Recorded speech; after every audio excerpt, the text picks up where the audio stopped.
Welcome to Nickens 12 Days of Christmas. What's today's book, buddy? Show him. Mr. Grinch. Mr. Grinch.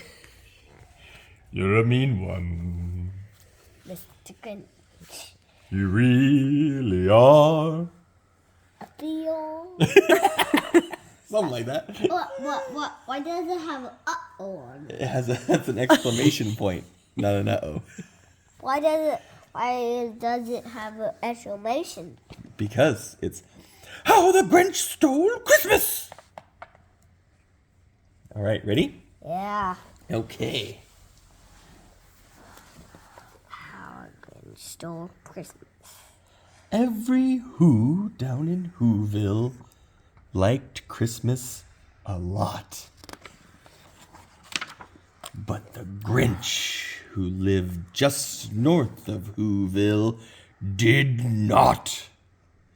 The Grinch hated Christmas, the whole Christmas season. Now please don't ask why. No one quite knows the reason. It could be his head wasn't screwed on just right. It could be, perhaps, that his shoes were too tight. But I think that the most likely reason of all may have been that his heart was 2 sizes too small. But whatever the reason, his heart or his shoes, he stood there on Christmas Eve hating the Whos. Staring down from his cave with a sour, grinchy frown, and the warm lighted windows below in their town. For he knew every Who down in Whoville beneath was busy now hanging a mistletoe wreath. And they're hanging their stockings, he snarled with a sneer. Tomorrow is Christmas, it's practically here. Then he growled with his Grinch fingers, nervously drumming, I must find a way to stop Christmas from coming. For tomorrow he knew. All the Who girls and boys would wake bright and early. They'd rush for their toys, and then, oh, the noise! The noise! That's the one thing he hated, the noise!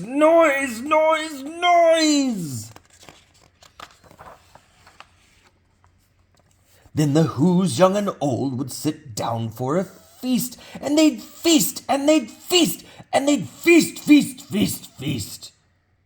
They would feast on Who pudding and the rare Who roast beast, which was something the Grinch couldn't stand in the least.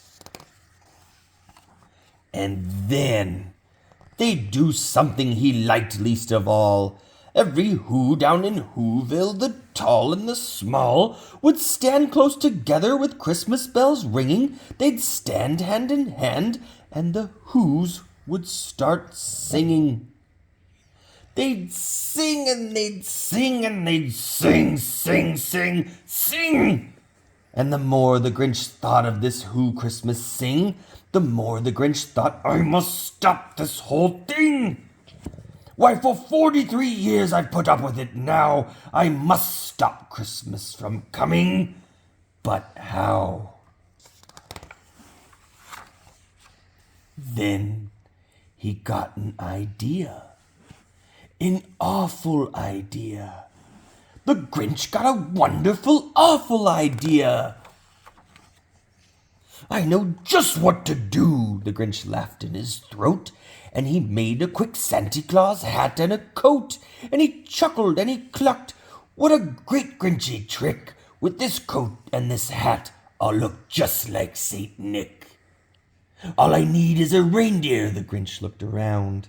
But since reindeer are scarce, there was none to be found. Did that stop old Grinch? No, the Grinch simply said, if I can't find a reindeer, I'll make one instead. So he called for his dog Max. Then he took some red thread, and he tied a big horn to the top of his head. Then He loaded some bags and some old empty sacks on a ramshackle sleigh he hitched up to old Max. Then the Grinch said, "Giddy up!" and the sleigh started down towards the home where the Who's lay a snooze in their town.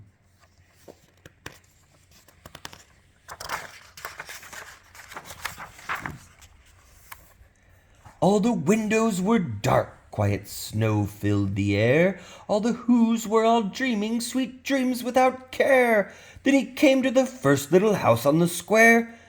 "This is stop number 1, the old Grinchy Claus hissed. And he climbed to the top of the roof, empty bags in his fist.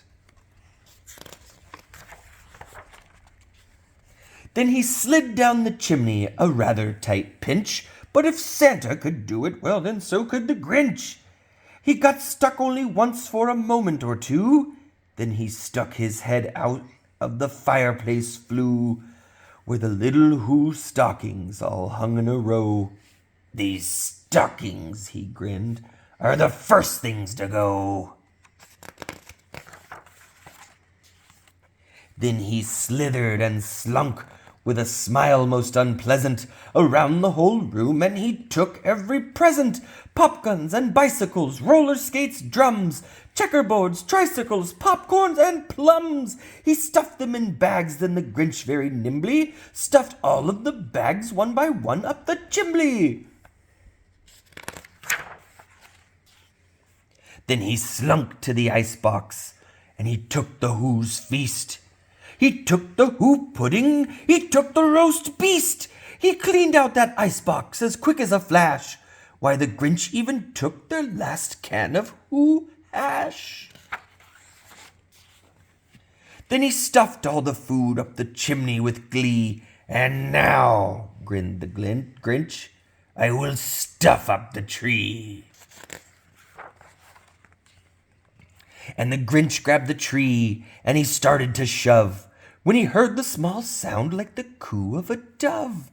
And he turned around fast, and he saw a small Who, little Cindy Lou who was not more than 2. The Grinch had been caught by this tiny Who daughter, who had gotten out of bed for a cup of cold water. She stared at the Grinch and said, "Santa Claus, why? Why are you taking our Christmas tree? Why?"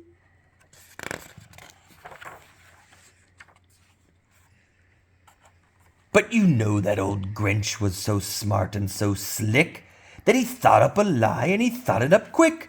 "Why, my sweet little tot," the fake Santa Claus lied, "there's a light on this tree that won't light on one side, so I'm taking it home to my workshop, my dear. I'll fix it up there, then I'll bring it back here." And his fib fooled the child. Then he patted her head, and he got her a drink, and he sent her to bed. And when Cindy Lou Who went to bed with her cup, he went to the chimney and stuffed the tree up. Then the last thing he took was the log for their fire. Then he went up the chimney himself, the old liar. On their walls he left nothing but hooks and some wire, and one speck of food that he left in the house was a crumb that was even too small for a mouse. Then he did the same thing to all the Who's houses, leaving crumbs much too small for all the Who's mouses.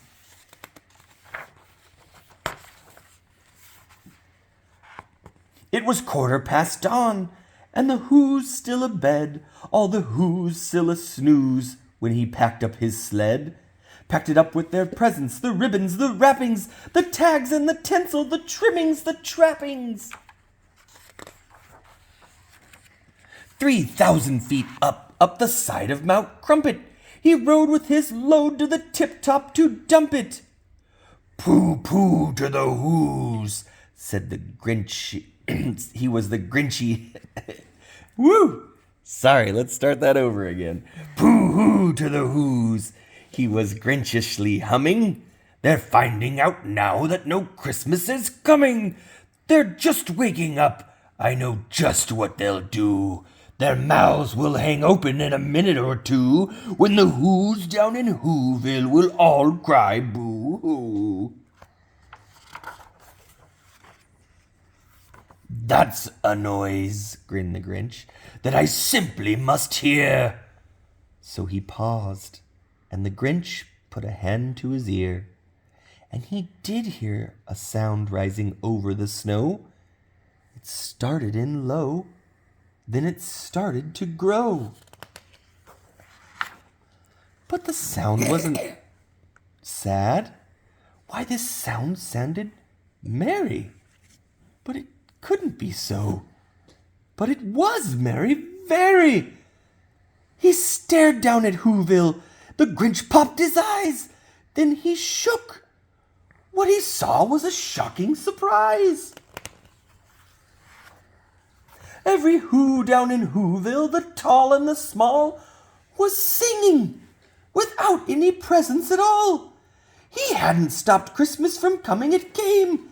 Somehow or another, it came just the same. And the Grinch, with his Grinch feet ice cold in the snow, stood puzzling and puzzling. How could it be so? It came without ribbons, it came without tags, it came without packages, boxes, and bags. And he puzzled 3 hours, till his puzzler was sore. Then the Grinch thought of something he hadn't before. Maybe Christmas, he thought, doesn't come from a store? Maybe Christmas, perhaps, means a little bit more?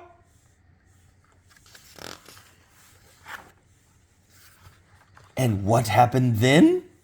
Well, in Whoville they say that the Grinch's small heart grew 3 sizes that day. And the minute his heart didn't feel quite so tight, he whizzed with his load through the bright morning light, and he brought back the toys and the food for the feast, and he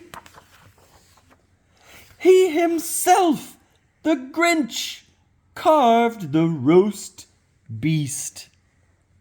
The end. So he was a good guy or a bad guy? He was a bad guy that learned to be good, because Christmas isn't just about buying things. What's it really about? It's really about when you can decorate a lot of things of your house. Yeah, what else is it really about? It's really about a Santa and get your presents down off a tree. How about loving your family and being with your family that you love so much? What about that? No. Well, you're Hey, wearing a perfect Mr. sweatshirt, Grinch. Mr. Grinch.